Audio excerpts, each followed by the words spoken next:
Ano, may problema ho ba si ate? Kasi hindi po namin makausap ng maayos eh. Talaga yan. Ganun talaga siya. Oo. Ano po yung problema sa kanya? Parang may problema siya sa pag-iisip, ganyan. Yung, ganyan talaga siya. Pero nung dalaga, hindi naman ganyan siya. Siguro, iniisip niya yung asawa niya, yung mga anak niya. ganun. Na-depress. Na-depress. Kasi pagka tinanong ko siya, hindi talaga siya sumasagot. Ang hirap namin makakuha ng information sa kanya. Andito po kami para tulungan si Kuya Henry. Gandang araw po sa inyong lahat mga amigo at good morning, good afternoon na. Hapon na pala mga amigo, hapon na po. At ngayong araw po ay nandito po tayo sa Nuestra Señora del Carmen Academy. Eskwelahan pala ito. So, ngayon pong araw mga amigo ay parang hindi nakakonect. Ay hindi, may nakakonect naman pala. Ngayong araw po mga amigo, nandito po tayo sa may pulo. At ito, kasama natin si La Kuya Belgium at si La Kuya Jose. Ayan, meron tayong dalang bigas. Ayan. Good morning, good morning! Good afternoon! Ay, madam, andyan ka pala! Sumusunod. Dito po talaga kami nakapagod. Sumusunod ka basta-basta. Kuya Belgium, nalika nito, oh. Oo.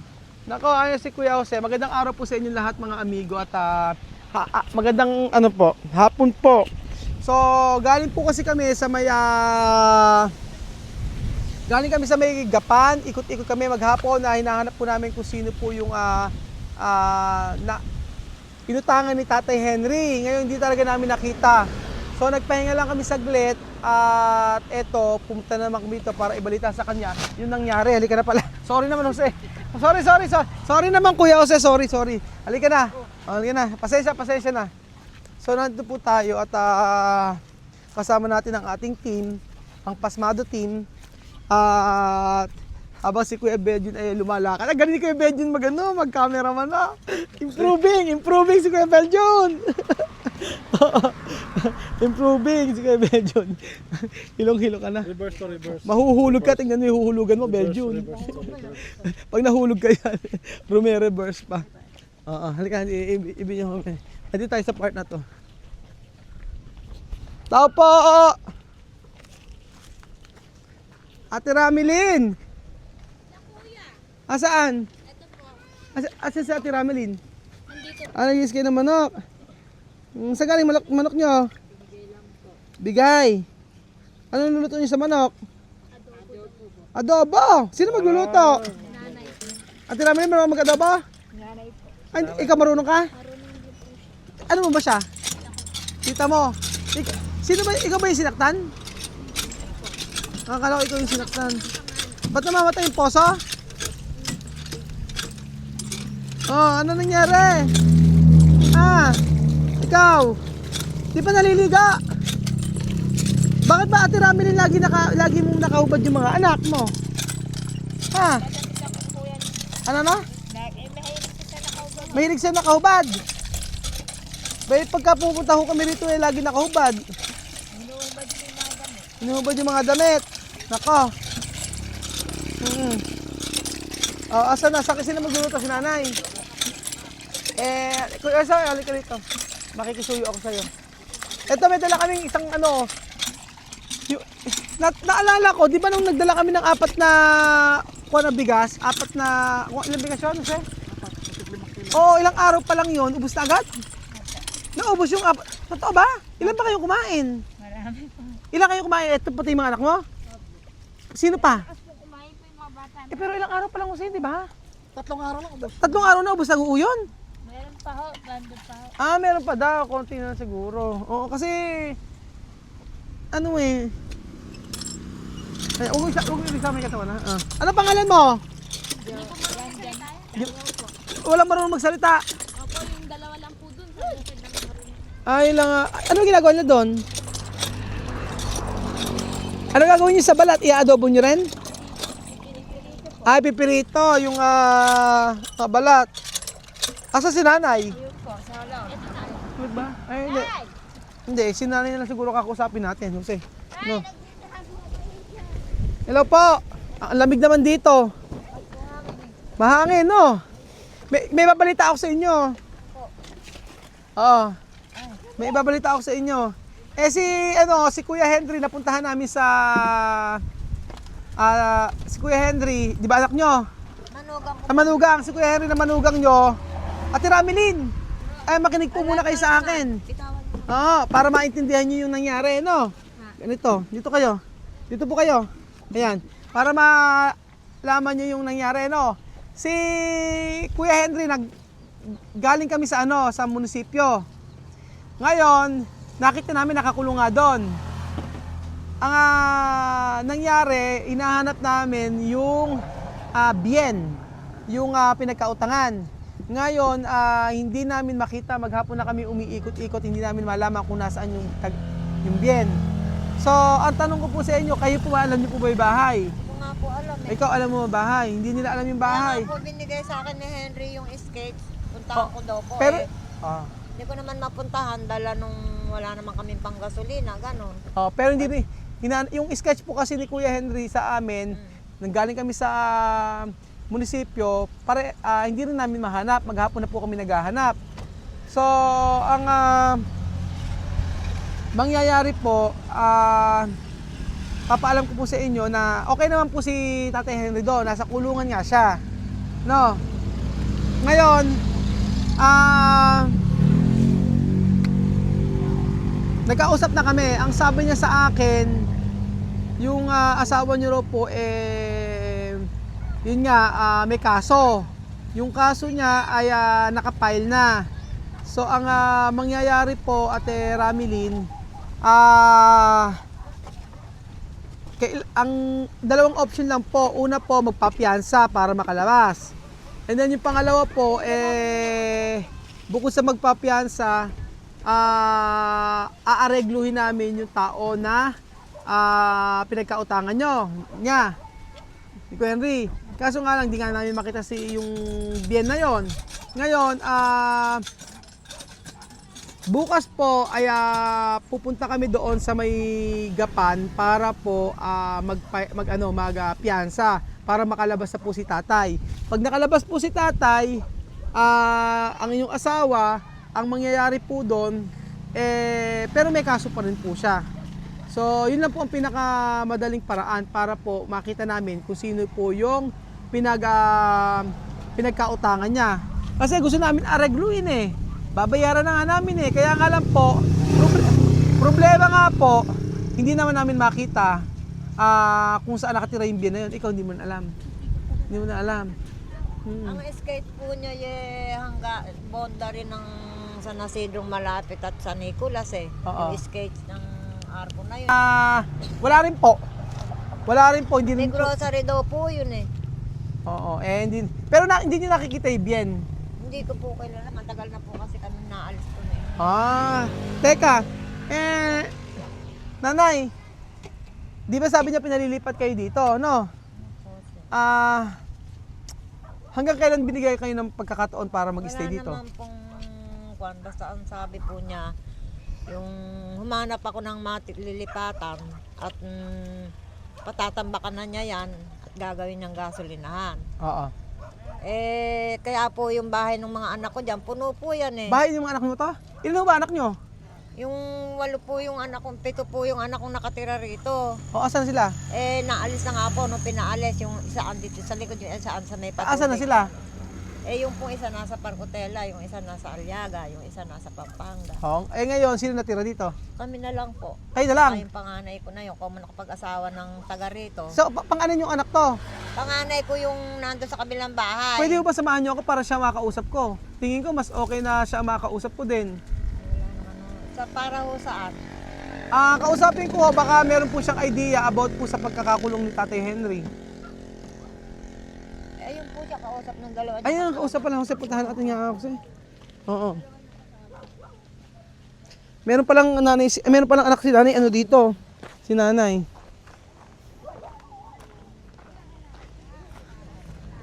Nandiyan pala yung kapatid Ayun pala Magandang araw po. Sino ba yung kapatid? Kayo ba yung kapatid? Ito nga, kwento ko po sa inyo. Pwede, Oo, okay lang. Pasensya na kayo ah. Diyan lang Sige na kami po. nahihiga. Hindi, okay po. Mahalaga po. Hindi, umano po kami. Sige po, maupo ho kayo. Umalis kayo anak dyan. Kayo po yung kapatid ni Kuya Henry. Ay hindi. Bayaw ko lang po yan. Ang kapatid ko yung babae. Sige po, maupo ho kayo. Kakausapin ko kayo. Ano? Kasi hindi po namin sila makakausap ng maayos talaga. Totoo. Si yung ano niyo po, yung kapatid niyo, yung babae. May problema ho ba si ate? Kasi hindi po namin makausap ng maayos eh. Talaga yan. Ganun talaga siya. Oo. Ano po yung problema sa kanya? Parang may problema siya sa pag-isip, ganyan. Ganyan talaga siya, pero nung dalaga, hindi naman ganyan siya. Siguro, iniisip niya yung asawa niya, yung mga anak niya. Na-depress. Kasi pagka tinanong ko siya, hindi talaga siya sumasagot. Ang hirap namin makakuha ng information sa kanya. Andito po kami para tulungan si Kuya Henry. Nagpunta po kami sa San Isidro. Nandun, okay naman po siya. Okay naman daw. Nasa kulungan po siya, pero gumagawa kami ng paraan para po siya ay makalabas. And then sana po, ang kinausap niya yung si nanay. Hindi rin po makapagsalita ng maayos eh. Pag kinakausap po namin ang sabi po ganun hindi rin niya kilala yung... Opo, hindi nga po kasi namin kilala yung Ibig sabihin, nila. bigla na lang po siyang... Opo, lumalakad po yan kasi sikreto. Sino? Si Henry. Ayaw niya pa alam yung mga diskarte niya. Bigla na lang po siyang kinulong, ganun? Yun nga po. Ang sabi nga po, yung mga bigla na lang siyang ilang taon na yung bata eh. Oo. 2 taon na ba? Yung bunso? Ilang taon na po. Kaya akala niya, hindi na siya maano.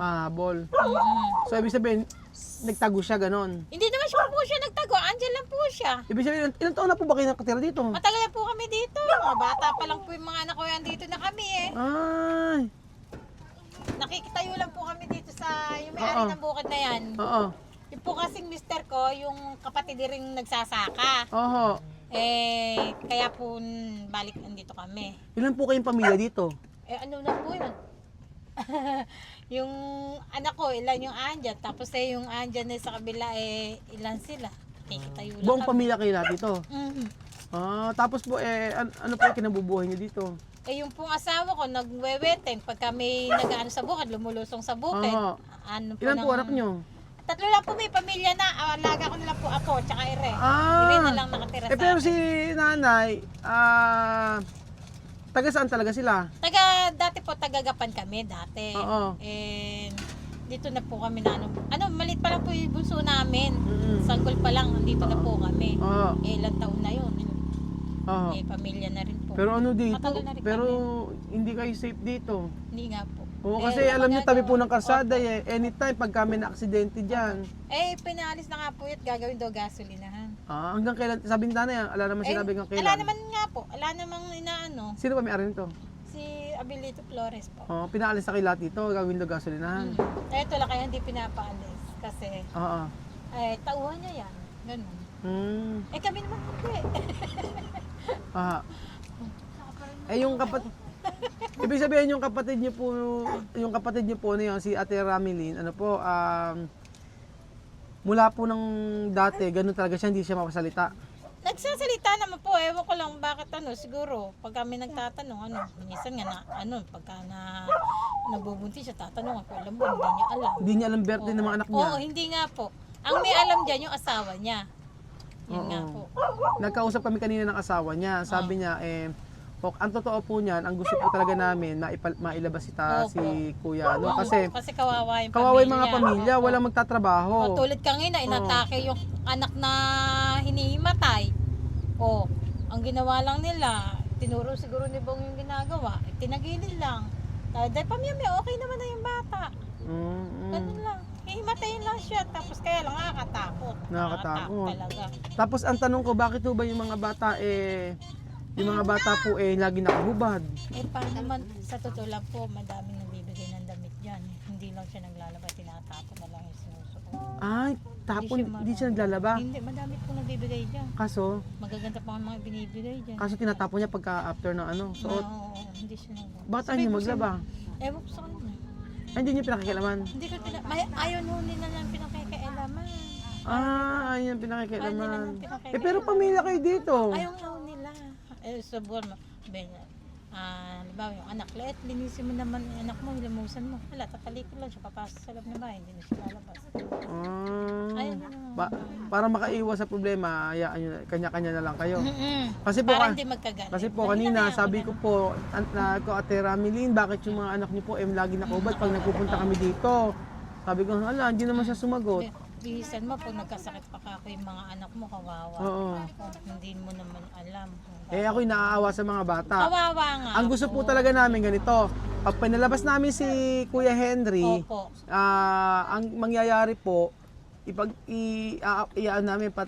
isasama namin sa construction. Oo po, So, trabaho. ang kailangan niya para mabuhay yung mga anak niya. Opo, totoo. Bukod doon, kasi sinanong ko nga si Ate Ramilin kung pwedeng lumayo yung asawa niya, pwede naman daw. Pwede naman Pwede po. naman, basta Opo. kasi sasahod everyday. Opo. Tapos, ang sabi ko, kaso nga lang, yung pampiyansa, sabi kasi ni Marvin, yung kasama namin sa company, Opo. gusto rin niya Sasagutin na niya. hindi po sasagutin, ibabawas po Sa unti-unti. sweldo po. Oo, pero hindi naman makalaya lang. hindi na makalaya Opo, lang. kasi Oo. kawawa yung mga bata. Tulad kasi yan, si nanay, wala namang hanap buhay. Walang hanap buhay, oo, yun Opo. nga po. Pero pag-uusapan pa namin kung paano mas magandang gawin para po kay Tatay Henry. Kasi tinanong-tanong namin, mabait daw si Tatay Henry. Wala naman daw problema sa kay Henry. Wala namang kasong kuwan. Oo. Doon nga lang.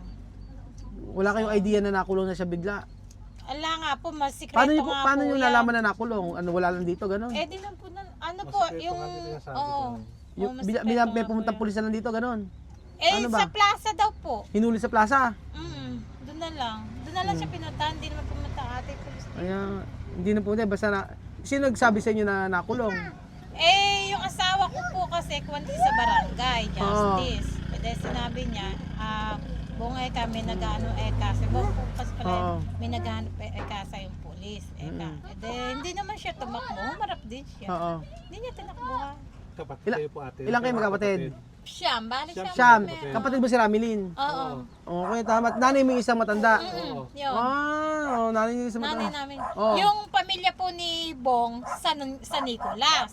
Sino may bong? Oh, yun nga, yung nakulong, si Si Henry. Henry at Bong isa lang. Oo, Nicolas Bong. dapat pala, ang naanuhan, yung nanay naman niya, nasa, saan pinuntahan yung lalaki ng nanay, yun dapat ang makakausap Malapit, sa Sa malapit. Pambuan daw po Hindi, O hindi baka lang, alam niya malayo yung na. pinagsanlaan Ganun niya Oo, pagod na nila, maghapon sila nag-aasikaso. Hindi na namin kaya. Oo, Kasi hinagilap nila yung pinauutangan. maghapon, Oo, balik-balik na kami dito. balik-balik na Kasi nga gusto na namin mailabas si Bong, si Henry. Balik na po kami sa munisipyo ng San Isidro. Bumalik kami 3 beses sa munisipyo, tapos sa Gapan. Gusto nga namin mailabas, naawa ko sa mga bata. Tsaga.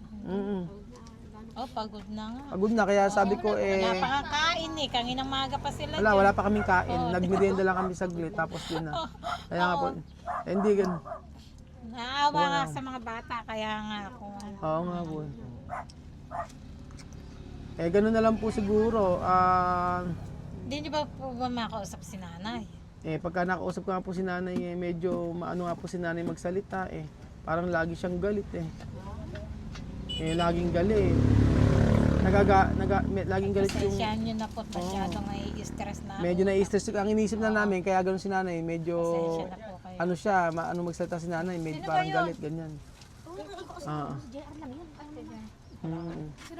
Ilang kayo nakitira dito? Marami. Sa lahat ng tungkol na to. Yung iba nag-alitan na raw Opo, yung mga kapatid kong iba niyan. Asa si tata, yung asawa nun? Yung... Ng Ala nanay na po, nyo? patay na. Patay na. Patay oo. na po. Tagal nyo na pala dito, ano? Mhm.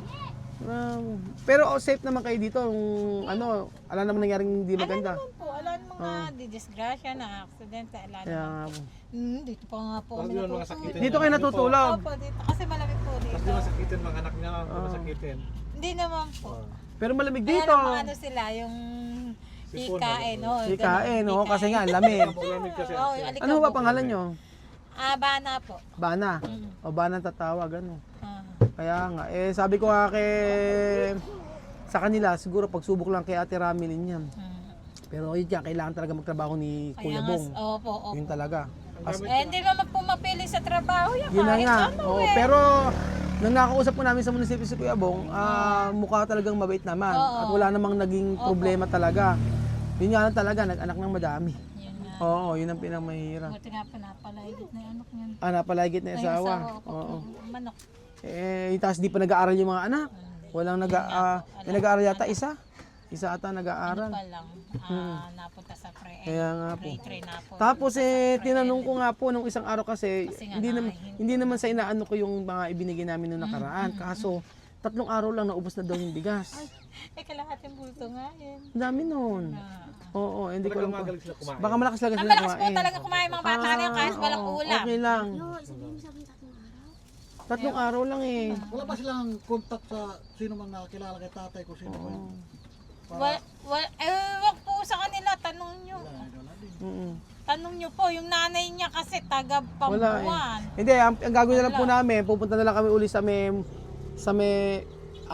papiyansahan na lang po namin, yun po pinakamaganda. Oo, sa korte, papiyansahan na lang. Ano po ba kasi ko yung pag piniyasan, babayaran pa yung utang, gano'n? Hindi po, pag piniyansahan po yun, mangyayari po, lalabas si tatay, pati si Kuya Bong, kaso may kaso pa siya. Oo, So, harap na lang sa hearing, harap pa ano. siya sa ganun. Kaya nga maganda, babayaran na yung utang, di ba? Ang pinaka- Buti na lang nung naghabla yung ano, Ayun, di ba? yun. Oo, yun nga Sino maganda. nakilala doon? Yun ang hinahanap namin, hindi mahanap. Hindi namin kasi, yun ang hindi namin makita, yung mismo Maganda nag-vlog. pala mapunta yung nanay. Yun nga po, Alam sila kung saan. ganito po, kapag na lang po may alam kayo about po dun sa, pag nagpunta dito yung naghabla, sabihin niyo po sa akin at nakikipag-usap po kami. Wala ba kayo contact? Oo. Wala nga po eh. Pumunta na ba dito yun? Dito? Hindi ko po Yung naghabla? alam. Kaya Hindi nga na po. po, parang di mo Sino? maharap. Nga po, hayaan nyo na po, ganun lang po gawin natin. Opo, yun na nga lang po. Halika nga, mag-house tour tayo, mag-house tour po tayo. Nabaksak po ng bagyo yan. Baksak na Eto. kami, opo. Grabe, Yung sawa no. ng Diyos Okay na po pumasok. Okay lang po, sige po. Pero malinis Kalat nga po. Makalat pa ba to? Ang ganda ng ano na ba? Oh, malinis ang bahay niya. Kasi nagawa ito, asawa niyo lang. Oh, di ba? Oh, sabihin yung ganyan pero wag kayo maayos, malinis. Malinis ang kanilang bahay. Oh, may kwarto sila. Ba, meron pa kayong walking closet ah. Puro kalat po dyan. May walking closet dito, may kwarto dito. O, di ba? O, at wag kayo, may mga kamatis. Natatawa sila. So, ayun po mga amigo, hindi ko po alam kung papaano pa, pero pupunta kami doon sa may magpapiyansa na lang kami. Kasi yun lang pinakamadaling paraan. Kasi para makalabas si Kuya Bong. Para makalabas si Kuya Bong. So, ayun po mga amigo, i-update ko po kayo kung ano yung mangyayari. Pero sabi ko nga po yung mga bata ang tinitingnan ko dito.